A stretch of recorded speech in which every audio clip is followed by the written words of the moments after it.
What's good, R&B squad? This is Heart of Ruth. I trust that this message meets you guys in good spirits. If you're new to this family, we don't believe that you're here by accident. Welcome. We're happy to have you, and Jesus is, of course, always happier. So the word I have today comes from a chapter of the Bible that the Lord has had me studying as of today. And as per usual, as you listen to this word, you will know by the details whether or not it is for you. Please eat the meat, spit out the bone, take what's for you, and leave the rest. So around 3 a.m. this morning, I woke up for a bit, and then I started to fall back into a pleasant doze. You know, that sweet spot that you hit right before you're out cold. So I was right at that sweet spot. And at that very moment, the Lord was like, John chapter 1. And I'm like, Lord, for real, really? It's 3 a.m. And the Lord was like, I know what time it is. I need to show you something right quick. Get up. So I got up. And he took me to the book of John chapter 1. And he had me read the entire chapter. And he preached a whole sermon to me as I read the chapter at 3 a.m. And when he got done preaching the whole sermon to me, to my spirit, he highlighted a particular verse in John chapter 1. So if this word is for you, please read John chapter 1 in its entirety, but make sure that you focus on the particular verse that I'm about to read. Now, before I go into the verse from John chapter 1, for those of you who have been following along for a while, you would know that the Lord has had me in Luke chapter 1. Now, there is a stark difference between Luke chapter 1 and John chapter 1. You see, Luke chapter 1 talks about the birth of baby Jesus. Jesus comes into the world as a child, and he is in the care of Mary, his mother, and Joseph, his surrogate father or his earthly father. And John chapter 1 is about Jesus, the man, walking into his ministry, walking in his purpose. So for those of you whom this is for, if the Lord has been speaking to you about birthing a promise, let me just let you know right quick. You have already birthed the promise. You've been through the labor. You're either already done with that part, and that promise is fully mature now. So it's ready to take flight. So you've moved out of Luke chapter 1 and you're now in John chapter 1. The promise is no longer a babe. The promise is no longer just born. It is ready for full flight. It has reached maturation. That's where some of you are at. For others of you, if you have just birthed the promise or you're about to birth the promise that God spoke over your life, it will not take very long for that promise to reach full maturation, for the fruit of it to take flight and reach full maturation. So let's get back into the verse that the Lord led me to in John chapter 1, and I'm just pulling it up here. So I'm reading from the Amplified Bible, and it says, Philip found Nathanael and told him, "We have found the one Moses in the law and also the prophets wrote about, Jesus from Nazareth, the son of Joseph, according to public record." Nathanael answered him, and this is the important part. Nathanael answered him, "Can anything good come out of Nazareth?" Philip replied, "Come and see." So that particular verse, that's what I need you guys to pay attention to. Nathanael answered him. This is Nathanael being told that they found the Christ, they found Jesus. And Nathanael answers like, "You mean out of Nazareth? Get out of here. Can anything good come out of Nazareth?" And Philip replied, "Come and see." So that is where we are at. Now, for you to understand where I'm going with this, we need to first find out what was wrong with Nazareth. Why did Nathanael respond in that manner when he heard that the Messiah had come out of Nazareth? So let's do a little bit of reading about the city of Nazareth. Okay, and I'm reading from Christianity.com. I am going to put a link to this article in the description box for those of you who would want to study it in its entirety, but I'm only going to read an excerpt from it. The town of Nazareth in the time of Jesus was not held in high esteem by the Galileans, which is evident by the question that Nathanael asks. There were different things about Nazareth that could easily put Nazareth in the derogatory category. The people of Nazareth were not wealthy or well off. At best, they earned a modest living. So this is a group of people who are not wealthy. They're poor. They're working class. This was not a happening place or the type of destination that would draw many visitors.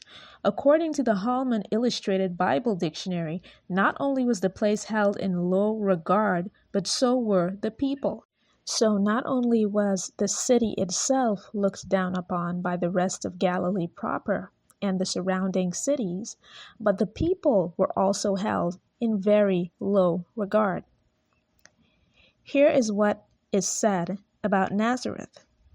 Nazareth did not possess a good reputation, as reflected in the question of Nathanael himself, a Galilean. The early church received similar scorn as the Nazarene sect. Such lack of respect was likely due to an unpolished dialect, so they looked down on the people of Nazareth because they didn't like the way they spoke, a lack of culture. The people of Nazareth were not considered cultured enough for the rest of Galilee or for the surrounding cities, and quite possibly a measure of irreligion and moral laxity. And that was basically the esteem or lack thereof in which Galilee was held. In which Nazareth was held. So here is Nathanael being told by Philip that the Christ has come out of Nazareth. And Nathanael is in disbelief because all Nathanael's life he has heard bad things about Nazareth. So he knows his history lesson. He's well aware of the history of Nazareth. And because of that, he does not expect anything good to come out of there. So how could the Christ possibly come out of there? How could the light of the world come out of a dark place? And this, my beloved subscribers and everyone else under the sound of my voice, this is where you come in. So you're in a situation or a place in your life that is like the city of Nazareth. Okay?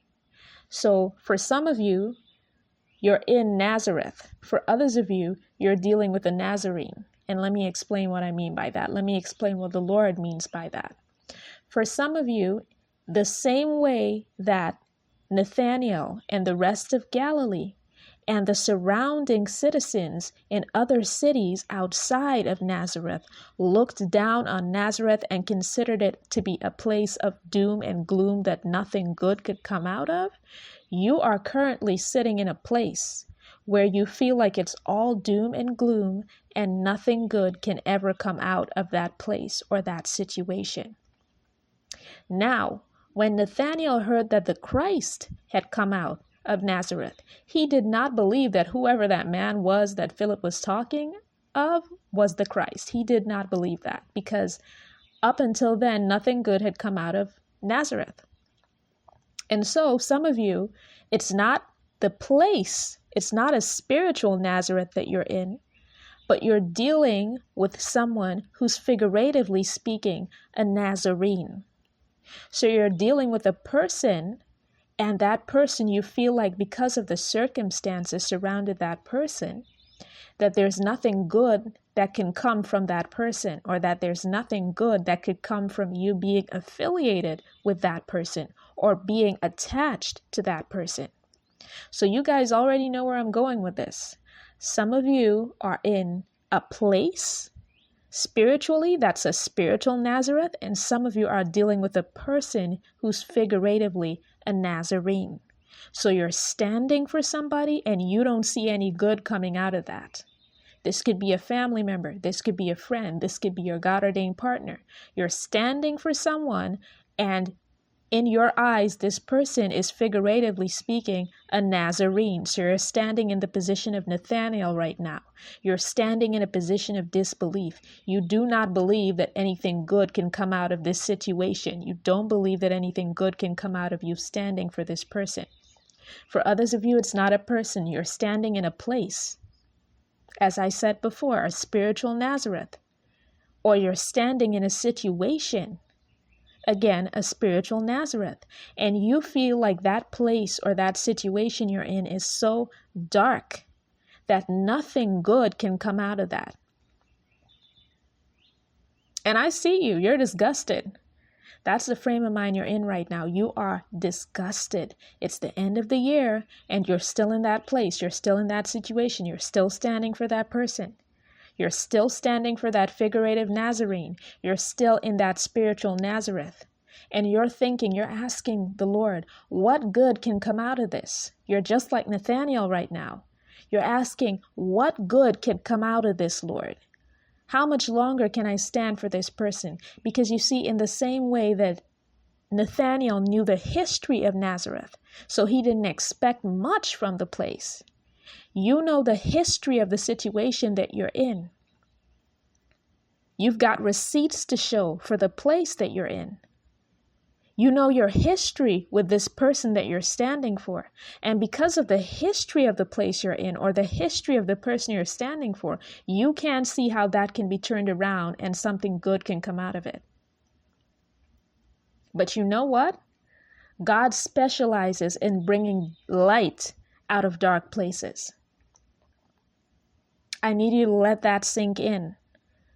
God specializes in bringing light out of dark places.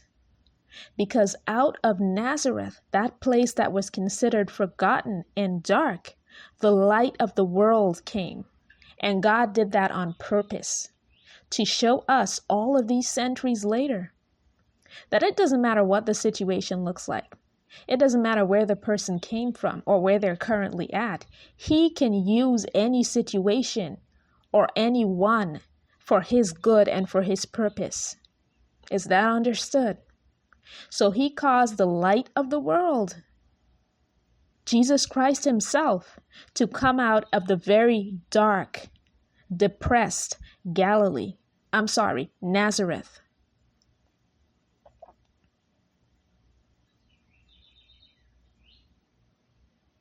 And I want y'all to think for a minute about who God is. Think about, who do y'all think that this God is that we serve? God specializes, like I said, in bringing light out of darkness. That's how it was from the dawn of time. What does it say in Genesis chapter 1? It says, the earth was void and without shape and form, and darkness was upon the face of the deep. And what did God say? He said, let there be light. And there was light. See, all God has to do is speak a word. And that dark place that you're in, that dark situation that you're in, that dark situation surrounding the person that you're standing for, from it can come light. All God has to do is speak a word. That's it. So you are currently in a place where you're disgusted. You're disgusted with standing for that person. You think that you've been standing for so long and you have not seen any improvement. So this person is a spiritual Nazarene to you. Figuratively speaking, they're a Nazarene. You don't expect anything good coming out of this person. You don't expect anything good to come out of the situation where you're standing for them. Or you're in a place where you feel stuck. You're in a spiritual Nazareth. Or you're in a situation where you feel stuck. And nothing about that situation or that place, from the beginning to the middle, right up until now, looks promising to you. Nothing looks promising. It looks dark. It looks like doom and gloom. The Lord is saying, out of the darkness, he is going to call forth light. So Philip said to Nathanael, he said, come and see. When Nathanael said, can anything good come out of Nazareth? Philip said, well, why don't you come check it out for yourself? Don't take my word for it. And the Lord is saying to you the opposite. The Lord is saying, take my word for it. If I tell you that I'm going to make good out of this bad situation, if I tell you that I am going to prune you and bring you out on the other side from that bad place, if I tell you that this person is going to serve a significant purpose in your life, this is whom I've called you to stand for. If I said that to you, take me at my word. Wait and see. So Philip said to Nathanael, come and see. And the Lord is saying to you, just wait and see. Wait and see what I do with that situation that you're in. Wait and see how I bring you out of that place that you're in and how you come out the better for it. Wait and see what happens between you and that person that you're standing for. Wait and see. Because I, Almighty God, I specialize in bringing light out of dark places.